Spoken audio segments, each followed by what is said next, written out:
What is up, YouTube? This is PCCSCN here, and today I've got an unboxing that I am incredibly excited about. This is essentially a late birthday present to myself, alright? I just wanted to go ahead and get something for myself.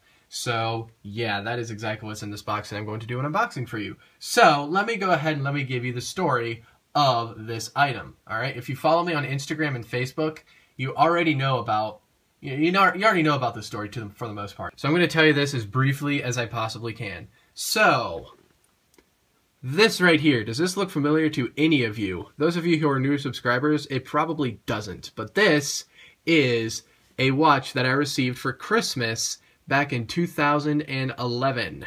Okay, 2011. Unfortunately, in 2012, in fact precisely, it was March 17th, 2012 at 4:17 p.m., I got into a bike wreck. The bike wreck was miraculously not that major. I basically ran into a car that was stopped when I was moving at 30 miles an hour. I didn't realize that the car was stopped, but then of course, smash, ran into it. And luckily, I only had to wear not even a cast, but a sling with a splint on. I only had to wear that for about a week. And then after that, I only used the sling as a visual prop, so that way people at school would know not to bump into me. So, but unfortunately, this watch didn't fare nearly as nicely as I did. This watch was completely and totally destroyed. You may notice right off the get-go that we do not have a crystal. I can put my finger inside of it. Also, there's no battery in it, so if I hold it up to the camera, you'll notice not actually making any ticking sound. Okay? And movement is messed up in the hands. As you can see, the minute hand is free-floating. If I go ahead and pull the crown out like that and start to adjust the time, you'll note that the only hand that's moving is the hour hand. So that is a problem, that. Alright, I'm imagining the chronograph in the back still works, but I don't know. It doesn't have a battery in it. So I knew I wanted to get this thing repaired, but I kept putting it off, and finally, this year, in January, I made a promise to myself that by the end of January, I would get this thing sent in to be repaired. Well, sure enough, comes the 30th of January, of course, and I'm starting to, I'm doing the video, showing how to do, get everything prepared to be repaired, but then I discover really quickly that 2 out of the 3 repairs are not covered by warranty, and if I were to send this thing in, with just the cost of those 2 repairs alone, no handling fees, no extra fees, just the cost of those 2 repairs, I'd be spending close to $100. I didn't want to do that, okay? For obvious reasons, that's really expensive for a watch repair. So I decided before I followed through with this, I went to Fossil's website, and I looked up watches to see if they had anything that I might be interested in, and I found a watch that is actually exactly like this one. But it was on a hefty sale, alright? Normally this watch retails for about $100. The watch that's in here, I paid $70 for, okay? 75, I think, something like that. So I decided that I'd just get a new watch altogether. So that's exactly what this video is. Again, it's basically identical to this watch. It's just that it had, instead of having this rubber strap on it, it actually has leather straps. Ooh! And it also has some nice styling on it, and not really nice styling, but it's got different color aesthetics to it. Unfortunately, for those of you who are into this blue color, they don't sell this model anymore. I think they discontinued this particular style, so I hate to tell you that. This is the Fossil Decker CR2691, I believe? Yeah, CR2691, it's right there. So that's the model if you want to look it up. Oh my gosh, hello. That's the model number if you want to look it up on like Amazon or eBay. In this box actually lies, I think it's the Fossil Decker CH2885. We'll find out when I open it. So yeah, I am incredibly excited to open this. Those of you who know who Fossil is, you know that they make handbags for ladies often. That's often what they're known for. But they also make some nice budget watches. I mean, this, you may think that $70, I mean, even though that's a sale price, is ridiculous for a watch. It's actually not that bad. It's a fairly inexpensive watch, especially for what you're getting. So I believe all of this right here is tape. So let me go ahead and cut this. All right, here we go. Making some progress this way. Awesome. We're in.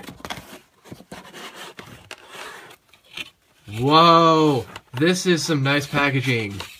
All right, you can't see it. Oh, actually you can. Look.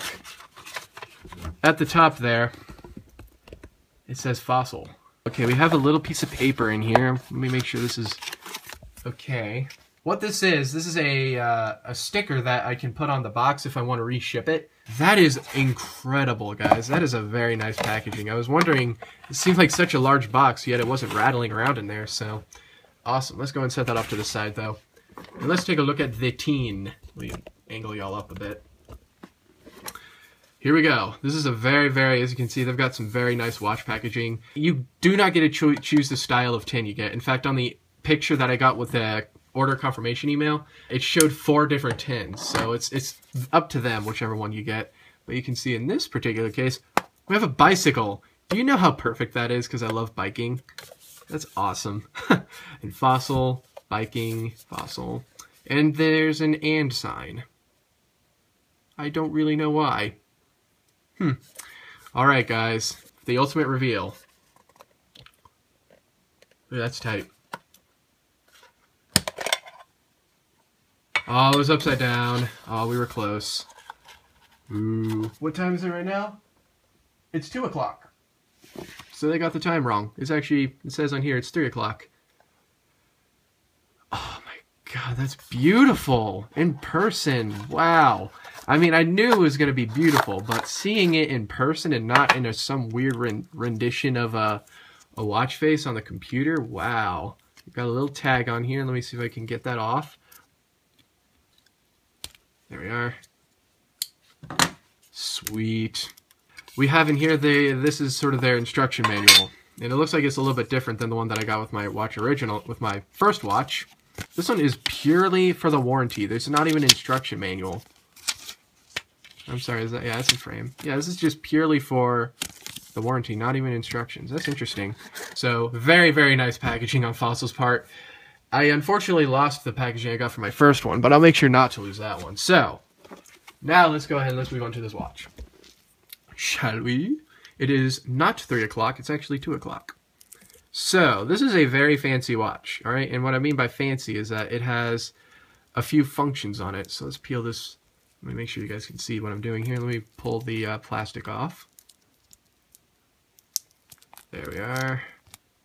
Fancy, so that's just trash. As you can see, very high polished on the back. Feel that very high shiny, high polished backing. The model for this one, for those of you who are interested, it's CH2885. And as you can see, if we compare this again to the old watch, it's basically identical.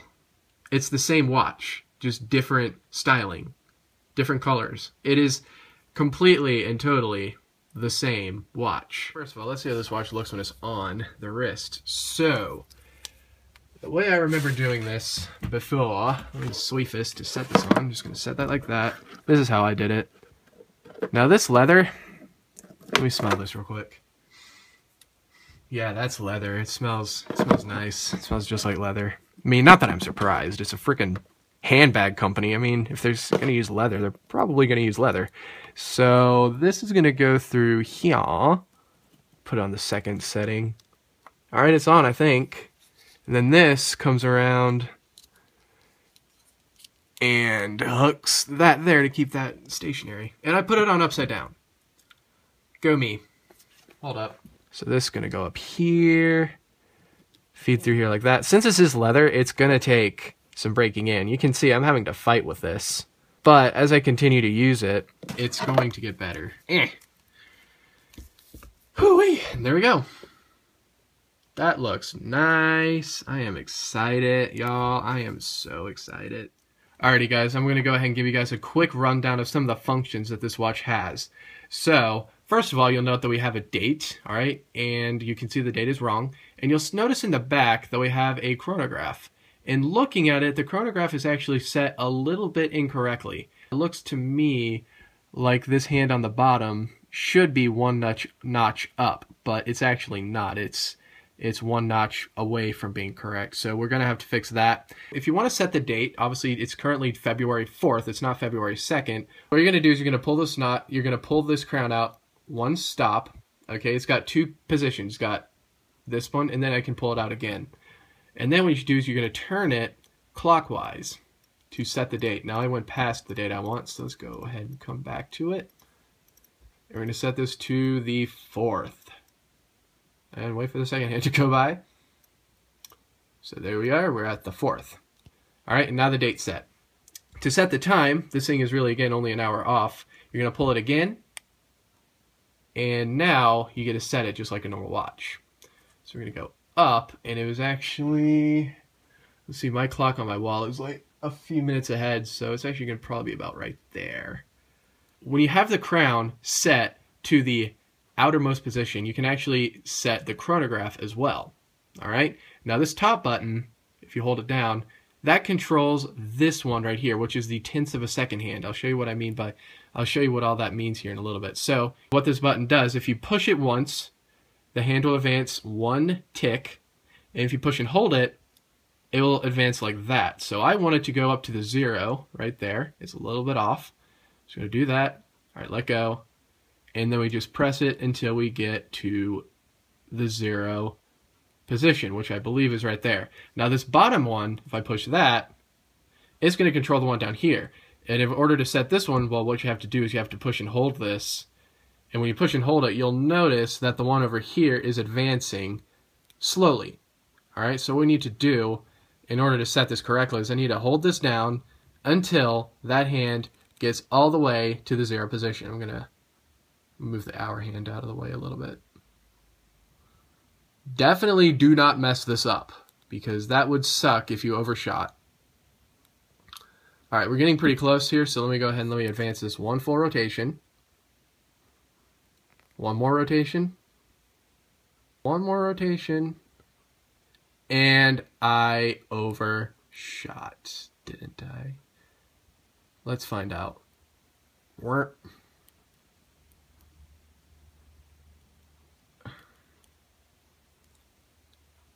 Did I? Yeah, I did. But you get the idea. If I overshot it a little bit, so whoops. Anyways, that's how you go about setting the chronograph. Once you're happy with the way everything's set, so let's just assume it's currently like 2 o'clock. You just push the crown all the way back in, and you're good to go. All right, so I'm going to go ahead and deal with that chronograph, and then I'll be back. So obviously, as I said before, it is a watch, so it is an analog watch. You'll see that you do have your hour minute hands, and the second hand is the actual second hand, meaning it's the big hand that's ticking right now. Oftentimes when you have a chronograph watch, sometimes one of the chronograph dials will actually be the real second hand, and then the second hand that's in the middle of the watch is going to be your chronograph second hand. In this case, though, it's a more traditional setup, so people who are more used to traditional watches are going to get on with this a little bit better than those who are probably more into the traditional chronograph watch. So it is a little bit odd. Now also, down here you have your date. As you can see, is currently the 4th. Now, what is the chronograph? What does a chronograph do? The chronograph is effectively an analog stopwatch, all right? So in order to use the chronograph, this top button is your start button. So let's go ahead and let's start the chronograph. Now what you'll see is that the one on top is currently ticking. Now, something interesting about the Fossil Deckers is that ordinarily this hand will take a full second to go around. In this case, it's actually taking it 2 seconds to make a full round. So this is indicating 2 seconds. All right, now you'll see that this hand is approaching its first full rotation. And when it hits the full rotation, what's going to happen is this hand's going to stop. It no longer needs to spin. Okay? And now this is just ticking. Now you just got your second hand ticking. And as you can see, the minute hand over here has advanced 1 minute. Now, let's say that we want to stop the stopwatch. Well, what you're going to do is you're just going to push the top button once. And when you do that, you'll notice that we've frozen down here, but this has also moved over. The one on the top now has moved to indicate to us tenths of a second. So we just timed 1 minute and 16.4 seconds, all right? As you can see from that. Now, if we want to start the watch again, just push the top button again. And that's going to go all the way back and reset, and the watch will continue ticking. If we push the bottom button while it's moving, you'll note that, again, this hand has advanced a little bit. You can see now that we've timed 1 minute and 23.1 seconds. However, since we pressed the bottom button, we've actually taken a lap. And what that means is that the chronograph is still keeping time. It's not moving, it's still keeping time. So, in order for it to continue taking time, we're going to push the bottom button once again. And now you'll see that the hand's all advanced around in order to catch up with the time that it was keeping. So, the top button stops it, and it's no longer keeping time, it's now just completely frozen until we push it again, and then it'll continue keeping time. The bottom button is your lap button. It's continually keeping time in the background. And then when we push it, the hands will advance. So that's that. Now, if we push the top button to stop the watch, and then we push the bottom button after that, it's going to reset the chronograph back to 0. As you can see. And that's essentially how the chronograph works. Alright, so essentially it's an analog stopwatch. In my case, that's purely novelty. I have absolutely no use for a chronograph watch. The reason why I wanted to get this is because I think that looks super cool, having these dials moving on your wrist in addition to these dials. I just find that to be the coolest looking thing ever. Now, another neat feature about these Decker watches is that they have interchangeable bands. So I've got my old one right here, and what you can do, if you look on the back, you'll see we have a little switch. You see that? Now, if I pull on this switch, if I move it that way, I should have cut my nails for this video, I apologize. I can actually take the band off. You can take these off and interchange them with other watches. You'll see this one also has those switches. So I slide this, just like so, and I can go ahead and replace it with this. And I want to see how this looks because I'm actually thinking I'm going to prefer at least the way that the rubber band feels. Alright, so here it is with the rubber straps on, and unfortunately this kills me because I honestly don't really want to use the leather ones. I think the top one has broken. That is not normal looking, and it's not holding on there that great, I don't think. It also won't bend this way. The one on the back here is fine, but unfortunately, I don't know. I don't think I can safely use the top strap because it's not on there all the way, and I would hate for this thing to come apart for some reason and you know, get damaged. So yeah, unfortunately, I'm gonna have to stick with the leather, but that's fine. Obviously, as I break it in, it will get better. So I got the leather straps put back on, so there is what the leather looks like again. Alright, something else you can do with this watch, if I go ahead and take a flashlight here and I shine it on that face, when I take it off, you'll see that the watch face does glow. Let me get it a little bit better coverage, kind of charge it. You can see that the watch face does glow in the dark. But as you can see, it's just like regular old glow-in-the-dark stuff. It's nothing too fancy. So, alrighty, you guys, I do believe that's going to do it for this particular video. Thank you so very much for watching it all the way through. I am quite excited to have this new watch. Again, just as a quick comparison, here's the face of the old one. Alright, so you can see, again, they're very similar in styling. Very, very cool indeed. Guys, that's going to do it. Thank you so much for watching, and adios. No pun intended, please. Well, now that I said it, there is pun intended because I caught it. God dang it.